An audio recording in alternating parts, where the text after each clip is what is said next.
Assalamualaikum warahmatullahi wabarakatuh. Salam sejahtera buat kita semua. Perkenalkan, nama saya Nurwidi Arsanto Agustri Heriadi, dosen pada program studi Teknik Geologi Fakultas Teknik Universitas Akbrin Indonesia. Pada kesempatan ini, izinkan saya menyampaikan pernyataan diri dosen dalam unjuk kerja Tridharma Perguruan Tinggi PDD UKT PT, bidang pengajaran dalam rangka sertifikasi dosen tahun 2024.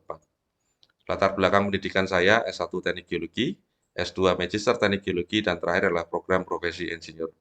Pengalaman bekerja saya dimulai tahun 2003 hingga 2015 sebagai insinyur pada beberapa industri pertambangan batu bara, yang kemudian dilanjutkan 2015 hingga saat ini sebagai staf dosen pada Teknik Geologi Fakultas Teknik Universitas Akbrin Indonesia.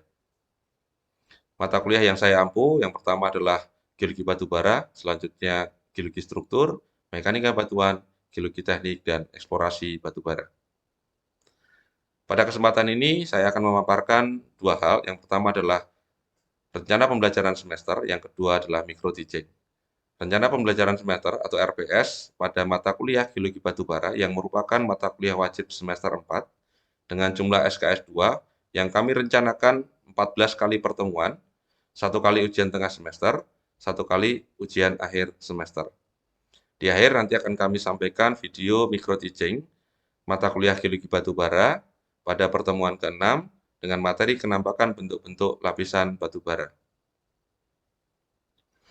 Deskripsi mata kuliah geologi batu bara. Mata kuliah ini memberikan pengalaman belajar kepada mahasiswa tentang dasar-dasar pembentukan batu bara, petrologi batu bara, peringkat dan klasifikasi batu bara, analisis kualitas batu bara, teknik eksplorasi batu bara, penentuan sumber daya batu bara, teknik eksploitasi batu bara dan endapan batu bara di Indonesia. Capaian pembelajaran mata kuliah atau CPMK Geologi Batubara tersusun atas 3 CPMK. CPMK pertama mampu menjelaskan aplikasi konsep geologi dalam pembentukan batu bara dan faktor-faktor yang mempengaruhi pembentukannya.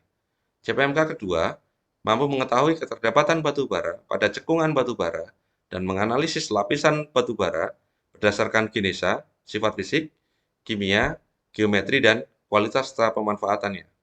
CPMK ketiga mampu terampil dalam melakukan identifikasi lapisan batu bara, proses pengambilan data, dan menjelaskan keterdapatannya. Berikut adalah bahan kajian materi pembelajaran. Pertama adalah definisi batu bara dan geologi batu bara. Kedua, genesa dan tahapan pembentukan batu bara.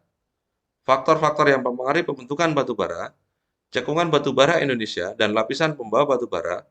Bentuk-bentuk lapisan batu bara, petrologi dan peringkat batu bara, sifat fisik, kimia, dan kualitas batu bara, lingkungan pengendapan batu bara, pengantar eksplorasi dan eksploitasi batu bara, field trip geologi batu bara, dan studi kasus di lapangan, dan terakhir adalah pemanfaatan batu bara. Dalam metode pembelajaran, kami menggunakan DEI, Delivery Interactive Assessment. Delivery meliputi penyiapan materi ajar dalam PPT dan video pembelajaran, kemudian dilengkapi juga dengan suplemen tambahan serta referensi pendukung pembelajaran. Semua materi tersebut dapat diakses dengan mudah oleh mahasiswa di dalam sistem LMS Spada yang sudah disiapkan sebelum pembelajaran dimulai. Selanjutnya adalah interaktif. Interaktif ini adalah proses pembelajaran melalui proses tatap muka dan diskusi di kelas. Kemudian juga kami melakukan interaktif di dalam sistem LMS. Kemudian kami juga melakukan field trip lapangan untuk mengenalkan bagaimana geologi batu bara di lapangan. Dan terakhir ada penugasan yang diberikan kepada mahasiswa. Selanjutnya, asesmen. Asesmen meliputi penilaian berdasarkan kehadiran 10%, tugas 40%, UTS 25%, dan UAS 25%. Berikut adalah gambaran pembelajaran di LMS, pembelajaran di kelas, pembelajaran di lapangan, serta beberapa referensi buku seperti Kult Geologi, Batubara dan Gambut, dan buku Pengelolaan Bahan Galian Industri, Batubara dan Minyak Bumi. Di mana buku Pengelolaan Bahan Galian Industri, Batubara dan Minyak Bumi merupakan buku yang kami terbitkan bersama dengan dosen dalam prodi Teknik Geologi. Selanjutnya yang terakhir, kami ingin menyampaikan video mikro teaching mata kuliah Geologi Batubara pada pertemuan ke-6 dengan materi penampakan bentuk-bentuk lapisan batu bara. Selamat menyaksikan. Selamat sore semuanya. Assalamualaikum warahmatullahi wabarakatuh. Oke, semangat sekali sore ini. Baik, hari ini kita akan kuliah pertemuan minggu ke-6. Kita akan membahas tentang bentuk-bentuk lapisan batu bara. Ini adalah kelanjutan dari pertemuan minggu lalu. Kita sudah membahas tentang lapisan pembawa batu bara. Sekarang kita akan melihat bentuk-bentuk dari lapisannya. Materi ini sudah ada di LMS karena kita kuliah secara blended, jadi ada materi di LMS dalam bentuk materi PPT, ada dalam bentuk video, silakan nanti diakses di LMS. Kemudian kita diskusikan di awal perkuliahan, nanti silakan nanti setelah ini kalian kembangkan materi yang sudah kita diskusikan pada hari ini. Jadi kita akan mencoba bagaimana mengenal lapisan-lapisan batu bara yang itu tentunya akan sangat-sangat penting bagi teman-teman di pertambangan untuk melakukan penghitungan volume dan nanti mendesain bentuk dari tambangnya. Jadi itu yang akan kita diskusikan di pertemuan minggu ke-6 ini.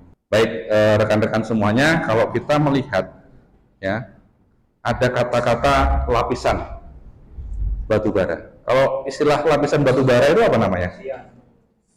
SIM ya, SIM. Jadi lapisan batu bara kita sebut sebagai SIM batu bara. Baik, kita telah mempelajari bagaimana bentuk cekungan, ya, bentuk cekungan dari batu bara, kemudian bagaimana proses sedimentasi yang membentuk lapisan batu bara, kemudian proses-proses geologi, bagaimana selama dan sesudah proses pembentukan batu bara. Itu kita sudah diskusikan di pertemuan-pertemuan sebelumnya. Nah, kenapa kita perlu membahas ini dulu? Karena nanti kita akan melihat bagaimana bentuk dari lapisan batu baranya. Ya, bentuk dari lapisan batu baranya. Ya, karena kita harus tahu volume batu bara ya. Kalau kita tidak tahu bentuk, kita tidak bisa menghitung volumenya. Ya, maka itu ya dari mengetahui bagaimana bentuk lapisan batu bara, kita akan mengetahui ya bagaimana menghitung estimasi sumber daya cadangan serta rencana penambangannya. Mungkin teman-teman nanti di bagian perencanaan tambang akan sangat memerlukan bentuk dari lapisan batu bara tadi untuk mereka bisa membuat desain tambangnya, ya, bagaimana desain tambang itu. Kenapa itu perlu? Karena kita akan melihat di sini ada variasi ketebalan lapisan batu bara. Jadi kalau kita melihat suatu lapisan batu bara, itu lapisan batu bara itu ketebalannya tidak 5 meter terus gitu, enggak. Tapi ada yang tebal, kadang-kadang dia akan menjadi tipis, kadang dia akan menghilang, kadang juga dia akan mengalami proses yang namanya splitting, bercabang dia, ya, bercabang. Jadi satu lapisan menjadi 2 lapis atau lebih dari 2 lapisan batu bara. Nah, itu akan berhubungan dengan bagaimana proses selama pengendapan, ya, pembentukan batu bara, dan setelah proses pengendapan, ya. Selama proses pengendapan yang akan berhubungan bagaimana suatu lapisan itu bisa tebal dan tipis, ini berhubungan dengan akumulasi dari gambut, ya, pembentukan gambut, kemudian bagaimana morfologi dasar cekungannya, wadah dari pembentukan gambut itu seperti apa bentuk bawahnya. Kita sudah pernah diskusikan kemarin. Kemudian bagaimana proses subsidence nanti berhubungan dengan pembentukan splitting, yang bercabangnya tadi, lapisan batu bara, kemudian proses erosi juga ternyata berpengaruh terhadap ketebalan lapisan batu bara. Kemudian selama proses pengendapan itu ternyata juga dipengaruhi oleh pembentukan struktur sesar di situ, yang mana ya proses sesar yang bersamaan dengan proses pembentukan pengendapan gambut ini juga akan berhubungan dengan ketebalan dari lapisannya, ya. Seperti ini contohnya, ini ada sesar turun di sini, ya, pada bagian bawah dari endapan gambutnya juga akan memunculkan ketebalan gambut yang tebal dan yang tipis. Ya, kemudian bagaimana proses pengendapan gambut yang di bawahnya juga ternyata ada batu gamping, yang sifatnya batu gamping itu apa? Sifatnya batu gamping mudah larut, ya. Begitu dia mudah larut maka akan terjadi apa? Amblesan di situ. Ya, begitu jadi amblesan maka ini bisa meliuk, ya, lapisan gambutnya itu meliuk ke bawah seperti ini, juga dia akan membentuk suatu kenampakan yang berbeda. Kemudian ada proses-proses setelah pengendapan yang itu juga nanti berpengaruh terhadap ketebalan dari lapisan batu bara. Ya, contohnya adalah proses erosi. Ya, erosi ini ya akan mengerosi lapisan batu bara yang sudah terbentuk. Kalau ada lapisan batu bara yang sudah terbentuk, kemudian terjadi proses erosi, ya, proses erosi, maka lapisan di salah satu bagian dari batu bara itu bisa mengalami penipisan akibat tererosi. Ya, nanti kita mengenal namanya washout. Ya, salah satunya adalah akibat proses erosi ini, ya, washout. Kemudian ada proses tektonik, ya, proses tektonik dalam hal ini bagaimana suatu batuan itu mengalami gejala-gejala tektonik sehingga dia mengalami proses perlipatan, ya, karena dia menerima tekanan terlipat, maka ada bagian yang dia mengalami tergencet sehingga selain terlipat juga ada ketebalan yang bisa berbeda. Ya. Inilah bagaimana variasi ketebalan itu berhubungan dengan proses sedimentasi dan proses setelah sedimentasi atau pengendapan. Ya. Nah, untuk mengarah ke sana kita harus mengenal yang sederhana dulu. Bagaimana penampakan bentuk-bentuk lapisan batu bara? Ya, bentuk-bentuk lapisan batu bara. Nanti kita akan mengenal yang namanya parting, kemudian splitting cool, kemudian pinch, horseback, sesar, lipatan, washout, ya. Materi ini sebagian kemarin sudah kita cantumkan di LMS, nanti silakan nanti dipelajari di LMS juga materi saya, ya. Kemudian ada beberapa yang kemarin sudah saya berikan dalam bentuk tugas. Nah, hari ini akan kita urai, ya, kita urai bagaimana bentuk-bentuk ini kita diskusikan, ya. Yang pertama adalah bentuk parting, ya, bentuk parting. Kita bisa lihat ini, apa itu definisi parting? Kalau kita lihat ini satu lapisan batu bara ini, kita bisa lihat yang warna putih-putih ini. Kalau batu bara kan harusnya hitam, ya. Ini ada yang putih-putih. Itu bukan batu bara, tapi dia berada di satu lapisan batu bara, ya. Nah, itulah yang disebut sebagai parting. Yang definisinya adalah parting adalah material bukan batu bara yang terdapat di dalam lapisan batu bara, ya. Atau lapisan bukan batu bara yang memisahkan lapisan batu bara yang satu dengan yang lainnya. Itu yang disebut sebagai parting. Kenapa kita perlu melihat ini? Karena parting itu bukan batu bara, ya. Saat ini nanti kita ambil, kalau kita mau ekstraksi untuk ditambang, maka parting ini akan menjadi pengotor, ya. Sehingga kita harus tahu banyak tidaknya parting dalam satu lapisan. Apakah lapisannya tadi murni clean cool, betul-betul batu bara yang tidak ada partingnya, ataukah di situ ada beberapa parting, atau malah banyak partingnya? Kalau itu tidak bisa kita pisahkan saat ekskavator untuk mengambil lapisan tadi, maka itu akan menjadi pengotor yang akan bercampur dengan batu bara. Kandungan asnya atau abu dari batu baranya akan tinggi, sehingga kita perlu identifikasi itu, ya, kita harus kenal itu. Kemudian ada bentuk splitting. Yang kedua adalah bentuk splitting. Apa itu splitting? Jadi splitting adalah terbelahnya kemerusan lapisan batu bara, kemudian membentuk dua atau lebih lapisan batu bara yang dipisahkan oleh lapisan bukan batu bara. Ya. Proses pembentukannya, jadi kalau kita lihat di sini splitting itu seperti ini. Nah, ini splitting. Satu lapisan batu bara dia terbelah menjadi dua lapis atau lebih dari lapisan batu bara. Proses pembentukannya, kalau kita bicara tentang proses pembentukannya, ada dua teori yang membentuk, ya, atau yang bisa menjelaskan bagaimana splitting terbentuk. Yang pertama adalah autosedimentational splitting, kemudian yang kedua adalah tectonic splitting. Ini adalah yang autosedimentational splitting. Jadi bagaimana tahapan pembentukan splitting batu bara karena washout. Washout itu karena proses sedimentasi, erosi. Jadi kita bisa lihat di sini ada lahan gambut di sini seperti ini. Ini ada gambut. Jadi hutan gambut seperti itu. Ada tumbuh-tumbuhan yang hidup di daerah berair. Kemudian kalau di sini ternyata terpotong oleh sungai, jadi akan kalau kita lihat, ya, daerah rawa itu kan pasti daerah sungai. Nah, sungai itu dinamis, ya. Kadang sungai itu kalau pas banjir dia bisa menerobos. Kalau kita bisa lihat kemarin di pertemuan sebelumnya saya tunjukkan bagaimana sungai itu bisa mengalir lurus ini, kemudian sungai berpindah dinamis seperti itu, ya. akan menyesuaikan dengan proses-proses sungai ya. Kita bisa lihat di sini ada daerah yang tadinya seperti ini terpotong oleh sungai, ya, terpotong oleh sungai seperti ini. Dia mengerosi sungai itu kan, kemudian juga membentuk endapan sungai. Ya, di sini ada yang tergerus membentuk endapan tanggul, endapan channel, kemudian ada limpah banjir di situ ya. Tapi ada bagian yang kita lihat di sini, ini tidak terpotong oleh endapan-endapan sungai. Jadi ini berlangsung terus, jadi tumbuh-tumbuhan si gambut ini berlangsung terus di sebelah kiri sini. Ya, bisa dipahami? Yang di sini terpotong. Kalau terpotong sungai seperti ini, yang diendapkan bukan gambut. Yang diendapkan apa? Material sungai. Ya. Kemudian kalau suatu saat ya sungai ini bergeser, ini berhenti, sungainya ternyata berbelok ke sana.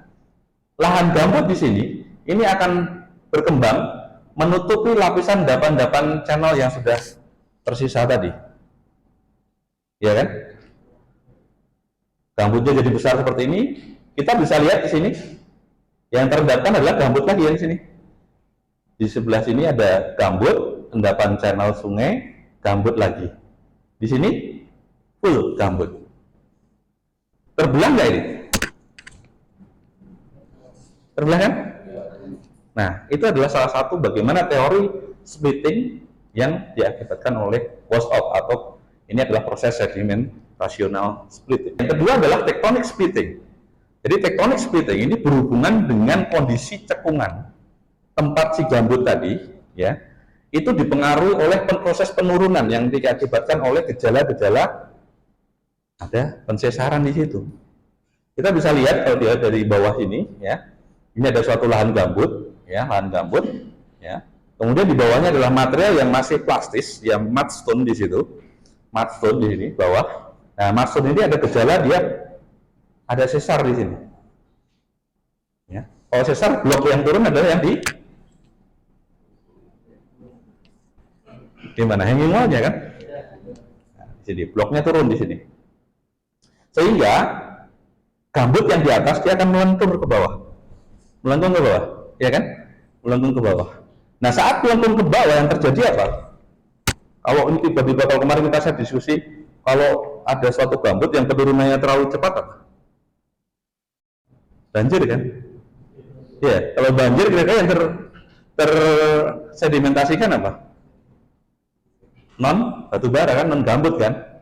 Maka di sini adalah mudstone yang terendapkan. Di sisi blok yang sini tetap gambut kan?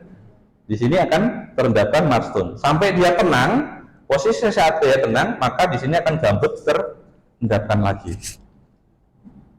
Ya, endapkan lagi sampai nanti ada penutupan sedimen di atas gambut, kemudian mengalami proses penambahan tekanan dan temperatur, gambut ini akan berubah menjadi batu bara.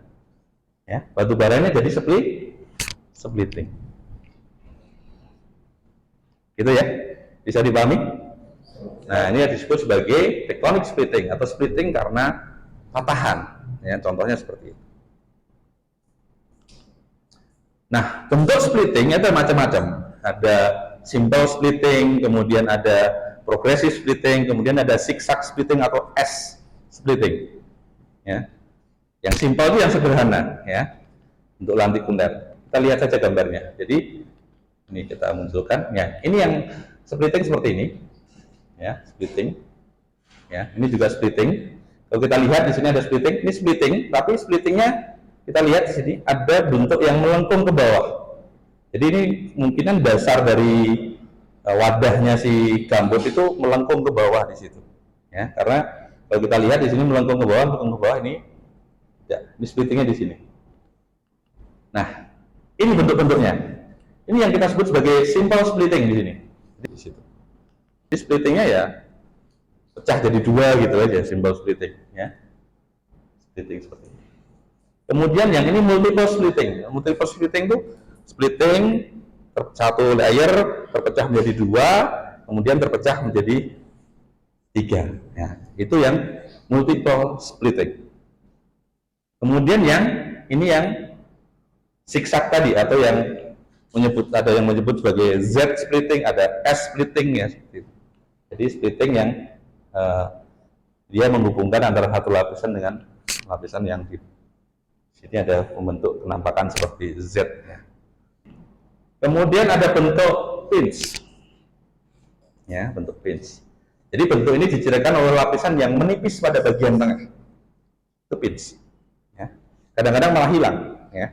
Jadi kalau di bor itu kadang-kadang kita bor di sini, kita bor di sini, kita bor di sini, ini di tengah-tengah malah kadang-kadang jadi tipis. Jadi yang ini 4 meter, di sini jadi setengah meter, ini 4 meter lagi gitu ya, jadi pinch atau malah hilang. Kalau di software Manscaped itu munculnya pinch gitu, ada pengaturan namanya pinch ya. Itu kayak gini, bentuk lentikuler yang menipis pada bagian tengah. Umumnya dasar dari lapisan batu bara itu merupakan batuan yang plastis. Jadi batuannya adalah, contoh ini mudstone di sini, kemudian ini pasir di sini, mudstone lagi. Jadi dasarnya masih ya plastis. Kemudian ada bentuk horseback ya. Jadi bentuk ini adalah dicirikan dengan pelapisan batu bara dan batuan yang menutupnya melengkung ke atas akibat ada gaya kompresi. Jadi ketebalan ke arah lateral lapisan batu bara memungkinkan sama ya, ataupun menjadi lebih kecil atau menipis. Jadi dia horse seperti itu. Kemudian selanjutnya adalah bentuk sesar. Jadi lapisan batu bara yang dipengaruhi adanya sesar atau terpotong oleh sesar. Kenapa kita perlu mengenal ini juga? Bahwa kita juga harus tahu bahwa ada lapisan batu bara yang terpotong oleh sesar, ya seperti itu. Ini juga akan berhubungan dengan keekonomikan nanti kalau kita berhubungan dengan penggalian, ya. Kalau semakin ini turun, biaya penggaliannya antara yang sebelah kanan dengan yang kiri sama nggak? Beda, karena lebih dalam ya. Itu juga kita harus tahu. Tuntutannya kita nanti harus tahu berapa pergeserannya. Kalau saat kita harus memodeling, itu harus tahu ya pergeserannya, throw-nya. Nah, ini beberapa contoh bagaimana lapisan batu bara yang terpotong oleh sesar di sini. Ya. Ini malah ada sesar, ada splitting, ada parting juga ya. Ini ada partingnya, ada splitting, ada patahan juga di situ. Jadi ada yang sesuatu yang kompleks ternyata di lapangan. Ada pertanyaan? Atau melihat ini masih ada yang kurang familiar gitu? Ya, silakan. Terima kasih Pak. Saya bertanya untuk yang zigzag splitting itu gimana ya? Zigzag splitting. Yang Z sama S. ZMS. Oke. Baik. Kalau yang zigzag splitting itu adalah berhubungan dengan proses sedimentasinya. Jadi ini berhubungan dengan bagaimana si saat dia terbentuk gambut ya. Proses sedimentasi itu tidak menerus di situ. Hampir sama dengan tadi yang proses ini ya, proses ini. Jadi si dinamika sungai itu dia bergeser dari kanan ke kiri gitu, sehingga dia membentuk zigzag seperti itu. Jadi itu dipengaruhi oleh proses sedimentasi sebenarnya, ya, sehingga dia akan membentuk sesuatu penampakan yang zigzag seperti itu. Tentu ini berhubungan juga dengan dinamika arus ya, air ya, medianya juga, erosi kan seperti itu. Ya memang ini kenampakan di lapangan ya memang dalam kenampakannya tidak bisa sebagus dengan kenampakan di yang seperti ini, karena ini kelihatan di skala yang tidak terlalu besar ya, seperti itu. Jadi itu yang mungkin bisa terbentuk. Jadi proses sedimentasi untuk seperti itu. Itu ya Mas ya. Bagus pertanyaannya. Ya. Oke, ada lagi? Oke, kalau tidak ada kita lanjutkan ya. Nah, ini juga ya kaitannya sama dengan tadi yang sesar tadi, sebenarnya sudah kita bahas bahwa batu bara itu juga karena dia batuan sedimen ini bisa mengalami proses pelipatan. Nah, hasilnya seperti ini, bagaimana suatu lapisan dia bisa membentuk antiklin ataupun sinklin ya, seperti itu. Nah, ini berhubungan dengan volume juga nanti ya. Jadi kita harus paham ini. Kemudian ini contoh-contohnya bagaimana suatu lapisan batu bara yang mengalami perlipatan seperti ini. Tentu kita bisa lihat di sini ada bagian yang tebal, ada bagian yang tipis. Ini ada malah yang tergenjat seperti ini ya. Nah, ini yang tegak-tegak seperti ini, lapisannya hampir berapa itu? 70 ya, sampai ada yang 90 derajat ya. Ini juga akan menuntut kita untuk bisa menjelaskan ya. Kemudian ada washout ya. Washout adalah hilangnya sebagian atau seluruh lapisan batu bara yang kemudian tergantikan oleh endapan sedimen lain akibat adanya erosi dan pengendapan. Jadi hilangnya lapisan batu bara tersebut disebabkan oleh pengkikisan sungai purba ya, maupun sungai sekarang ya, ataupun gletser ya. Ini kenampakan washoutnya. Jadi ini ya, bagaimana lapisan batu bara ini terpotong oleh erosi sungai, kemudian ini diendapkan. Ini juga iya, kalau ini terpotong keseluruhan, ini terpotong bagian permukaannya, kemudian terisi oleh sedimen halus beberapa seri. Kemudian ini ada juga ya yang terpotong oleh lapisan washout, kemudian terisi oleh sedimen halus di situ. Ya. Ini juga ada beberapa seri potongan washout. Ya. Kita harus kenal seperti ini. Ya. Ini contoh kenampakan di lapangannya. Ya. Kita bisa lihat di sini ada lapisan channel ya sini. Jadi lapisan batu bara terpotong oleh erosi, kemudian terisi oleh sedimen sandstone di situ atau batu pasir. Ada gambar-gambar yang lain. Ini juga ini lapisan, ini terpotong oleh erosi sini. Ini juga iya ini, kelihatan ya? Ya. Jadi dia tererosi seperti itu. Nah ini harus kita kenali, ya. Jangan nanti kita cuma lihat, oh di sini ada batu bara, ini masih menerus. Enggak. Suatu saat juga akan hilang. Nah saat hilang seperti itu kita harus bisa menjelaskan kenapa bisa hilang. Kemudian juga ada beberapa kenampakan lapisan batu bara yang berhubungan dengan intrusi. Ya, intrusi itu apa? Terobosan ya, batuan beku ya di situ. Nah kita juga harus kenal bagaimana intrusi ternyata juga berhubungan dengan batu bara. Ya, saat lapisan batu bara yang terpotong oleh intrusi maka akan ada yang sesuatu yang hilang juga di sini. Kita bisa lihat di sini ya, ada sill, ada dike di sini ya. Lapisan batu bara yang terpotong oleh dike maka dia akan hilang ya. Kemudian kalau ada sill di atas batu bara ya tentunya itu juga akan berhubungan dengan bagaimana batu bara tadi menggaliannya juga akan membutuhkan effort ya, karena dia keras seperti itu ya. Ada bagian-bagian batu bara yang ini contoh diterobos intrusi maka dia karena dia terobosan itu kan sifatnya dia mendorong ke atas gitu kan, maka ada bagian juga yang mengalami batu bara yang melengkung ke arah atas akibat adanya intrusi. Jadi ini ada beberapa penampakan. Nah, efek dari pemotongan-pemotongan oleh intrusi salah satunya adalah bagian batu bara yang hilang. Kemudian ada material penutup yang keras, mengalami pelipatan juga, ya seperti ini melengkung ke arah atas seperti ini. Kemudian ada efek lebihnya juga ya selain negatifnya. Lebihnya apa? Ya kalau batu bara yang diterobos atau dekat dengan intrusi karena dia panas sifatnya maka apa akan ada peringkat yang naik, kualitasnya akan naik. Ini contoh beberapa penampakan batu bara yang berhubungan dengan intrusi. Ini kalau kita lihat tambangnya juga banyak batuan-batuan yang boulder-boulder yang sulit untuk diberai ya, karena ini adalah batuan. Kita bisa lihat ini ada kontak juga antara batuan batu bara dengan batuan. Nah, ini beberapa juga penampakan bagaimana batu bara yang terpotong oleh intrusi, kemudian ini juga ada drag yang membentuk ya.